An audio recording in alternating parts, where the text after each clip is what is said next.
¿Qué estaba diciendo? Sí, respecto a las señales, ¿no? Es decir, esto que decía recién, si uno puede concientizar, la familia puede estar más alerta, ¿sí? A este tipo de conductas, como por ejemplo, bueno, esto, ¿no? ¿Qué pasa? ¿Qué conducta tiene la persona cuando deja de comer, cuando termina de comer, o si come todo, o si deja, o si pide algún tipo de dieta, ¿sí? Si la persona todo el tiempo está hablando acerca de su cuerpo y obsesionada con él mismo, ¿no? Diciendo, bueno, tengo que hacer deporte, tengo que dejar de comer esto, tengo que dejar de comer lo otro. Estas señales, como decía recién, son a veces inclusive vitales, ¿sí? Sobre todo en la anorexia. Bueno, esto es un poco ya lo hablamos, yo voy a seguir pasando. Después tenemos obesidad también, ¿sí? Que es la acumulación excesiva de grasa corporal que condiciona la alteración del estado de salud de la persona. Y acá hay acumulación de grasa debajo del diafragma, en la pared torácica, ¿sí? Y puede ejercer esto, obviamente, presión en los pulmones y esto dificulta que la persona pueda respirar, ¿sí? Puede repercutir en el sueño. Y también hay enfermedades relacionadas con la obesidad como son cardiovasculares, reumáticas, ginecológicas, trastornos psicológicos y endocrinas. No siempre que una persona tiene obesidad es por carga genética, ¿sí? Porque muchas personas creen que si que digamos que si su familia es obesa, esa persona también está condicionada a ser de la misma manera.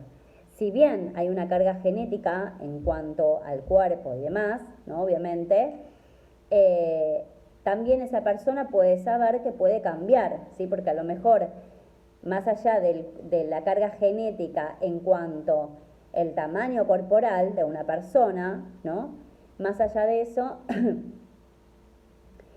también en muchas ocasiones se originan por conductas alimentarias atípicas, ¿no? Fíjense, el otro día también leí la nota, igual esto ocurre hace bastante tiempo, pero ahora es alarmante, en Estados Unidos, cómo han incrementado el porcentaje de niños obesos, ¿sí? ¿Por qué? Porque ese tipo de cultura, ¿no? Es decir, esa cultura está acostumbrada a las comidas con muchísima grasa, ¿no? Y las comidas rápidas generalmente, ¿no? Y está minado de las cadenas, ¿no? Tipo McDonald's y demás. Es un tipo de cultura que incide en los hábitos alimentarios de su población, claramente, ¿no? Pero estos hábitos se pueden cambiar, ¿sí? Si una familia está todo el tiempo comiendo, por ejemplo, harinas, grasas, ¿no? No tiene una dieta equilibrada, saludable, ¿eh? No digo que nunca se coma harina, nunca se coma grasa, ¿no? Y demás, porque también son necesarias para el organismo, pero digo, obviamente hay ciertas eh, eh, esto, rutinas, ¿no? Cotidianas, familiares, que inciden obviamente en lo que es el peso de sus miembros, ¿sí? Por eso decía, si una persona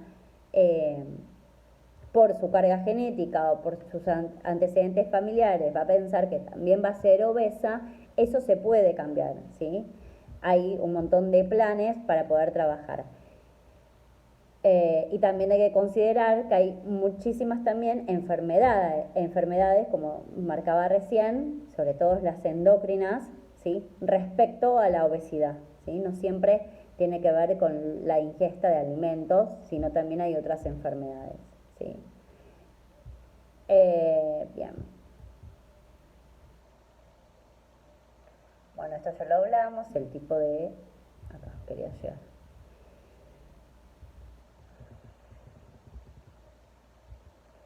Bueno, como yo decía, como decíamos hoy, los trastornos de la conducta alimentaria son trastornos mentales, es un trastorno mental, ¿sí? En donde, en principio, la imagen corporal está distorsionada y se define como la representación consciente o inconsciente del propio cuerpo, ¿sí? Como les decía hoy, de manera inconsciente en anorexia y de manera más consciente en la bulimia, ¿sí? Porque la anorexia la persona no es consciente, ¿sí?, de su estado de salud, mientras que en la bulimia la persona al cometer los atracones, esto generarle culpa, realiza las conductas compensatorias inapropiadas.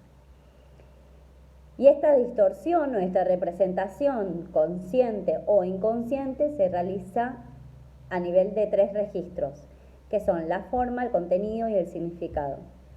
Cuando hablamos de la forma, estamos hablando de la figura que se conoce como el esquema corporal, que tiene que ver con las percepciones que tenemos, ¿no?, de nuestro propio cuerpo, ¿sí? El tamaño, la postura, la dimensión, ¿sí?, etc. Cuando hablamos de registro, hablamos del contenido que corresponde a las percepciones habituales, preconsciente y a las necesidades, ¿sí? Y el significado, ¿sí?, tiene que ver con las representaciones inconscientes del deseo. Después también podemos mencionar, bueno, la autoimagen, ¿sí?, que está ligada a la autoestima y a la identidad. Y fíjense que esta autoimagen se vuelve a constituir en la adolescencia. ¿Por qué? Porque en la adolescencia el adolescente busca reconstruir su propia identidad, ¿no? No partiendo de los modelos y estereotipos anteriormente supuestos, ¿no?, que ocurrieron durante la infancia, sino que otros nuevos, que van a ser en base a sus propias convicciones, ¿sí? Entonces,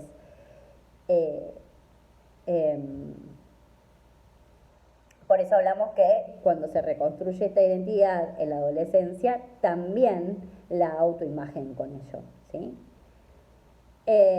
Por eso fíjense que si analizan un poco los contenidos que vienen viendo, hay trastornos mentales frecuentes, por así decirlo, según también el curso del desarrollo del ser humano, ¿no? Tenemos en la primera infancia lo que son los trastornos del neurodesarrollo, en la adolescencia temprana, ¿no?, en principio también podemos tener trastornos de la conducta, los trastornos del neurodesarrollo, algunos que siguen su curso también, y en la adolescencia tenemos más trastornos de la conducta alimentaria, tenemos más también esquizofrenia, ¿sí?, algunos trastornos de ansiedad, y después tenemos en la adultez, ¿sí?, lo que tiene que ver con trastornos mentales de ansiedad, trastornos del ánimo, trastornos de la personalidad, ¿sí? Lo de ansiedad igual también pueden ocurrir en la adolescencia, ¿no? Es decir, adolescencia y adultez un poco comparten esos trastornos.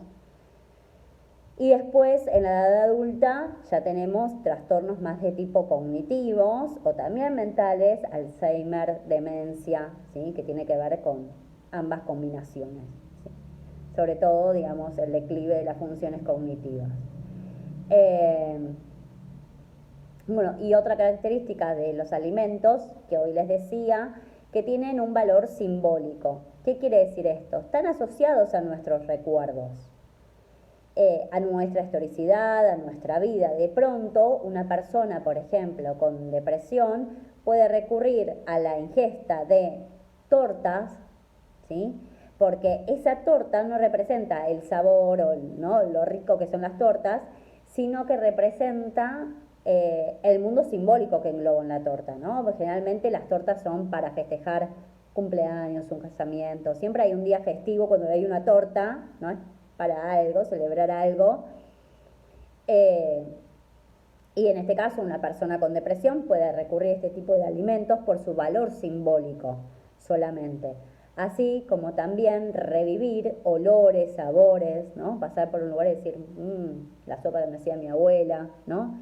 Bueno, esto es la carga simbólica que tienen los alimentos, ¿sí? En estos trastornos no estamos hablando de la comida en sí, sino este valor simbólico que adquieren los alimentos. Bueno, para terminar, un poco de las funciones del AT, ¿sí? Al principio el AT empieza a ocupar la tarea que tiene, empieza a ocupar el mismo lugar que tiene la comida, ¿sí? La comida, en el caso de la anorexia, dijimos, es del orden de lo rechazado, lo que no es admitido bajo ningún punto. Eso quiere decir que nosotros también nos van a ver de la misma manera, nos van a rechazar generalmente. ¿Por qué? Porque van a pensar que nosotros estamos ahí para imponerle una voluntad, ¿no? Para imponer que coma, para imponer que deje de hacer lo que estaba haciendo, ¿no? Entonces el AT se acerca a establecer un contacto con otro que teme, que huye del acercamiento, pero que a la vez anhela. Muchos de los trastornos mentales son esos, es las conductas, ¿no?, de una persona van a responder a X diagnóstico. Pero esas conductas representan un grito, ¿sí? Un grito que no estamos escuchando y que muchas veces no se mide por el tipo de trastorno. Hay algo más, ¿no? Como los trastornos de la conducta alimentaria. Tiene que ver con lo que, digamos, una alteración en la conducta de alimentarse, pero que no respecta a los alimentos. Hay algo más que no sabemos. Ese es el grito, ¿sí?, que tenemos que aprender a develar, que aprender a escuchar, ¿sí?, conjuntamente con el equipo, obviamente, ¿no? Es como le conté en muchos casos, ¿no? Me encontré con un diagnóstico y cuando empecé a trabajar eso quedó en segundo plano y había algo más urgente que se pudo descubrir, ¿no? Que era ese grito de ayuda y que ocasionaba también todo lo demás, ¿sí? Entonces, esto lo tenemos que tener en cuenta y por eso cuando siempre hablamos en el acompañamiento de una escucha activa, ¿sí?, de un sostener, de un acompañar, de un saber observar, de la empatía, porque tiene que ver con empezar, ¿no?, o poder escuchar ese grito. Cuando ese acompañado acepta el acompañamiento, esto supone un cierto nivel de percepción y de registro de la necesidad de ser asistido, ¿sí? Si al principio bien se rechaza, el AT después puede generar un vínculo, ¿sí?, siempre teniendo en cuenta, como decíamos, los conceptos de transferencia, contratransferencia, disociación instrumental, siempre teniendo en consideración esto, tenemos que poder formar un vínculo, ¿sí?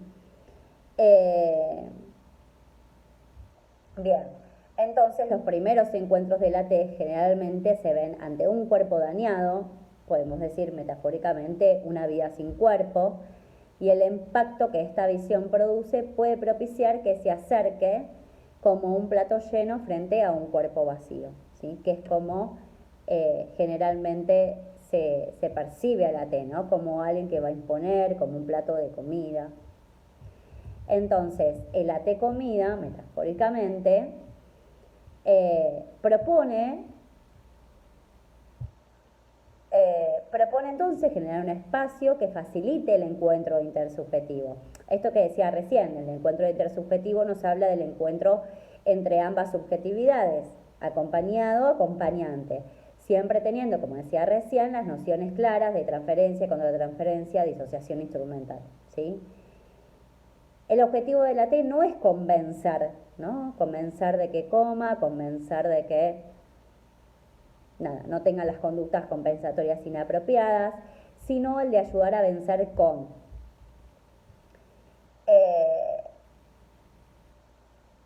Porque esta lucha, ¿sí?, se despliega en el dominio psíquico, no tiene que ver, si bien se despliega en el cuerpo, en realidad es el dominio psíquico, ¿sí?, lo que ocurre en nuestra zona de la conducta alimentaria.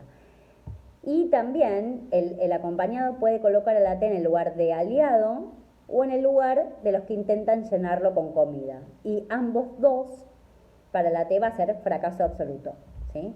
No somos aliados en esto de, no sé, vos no digas nada que hice tal cosa, ¿no?, que fui, que vomité o tal otra cosa.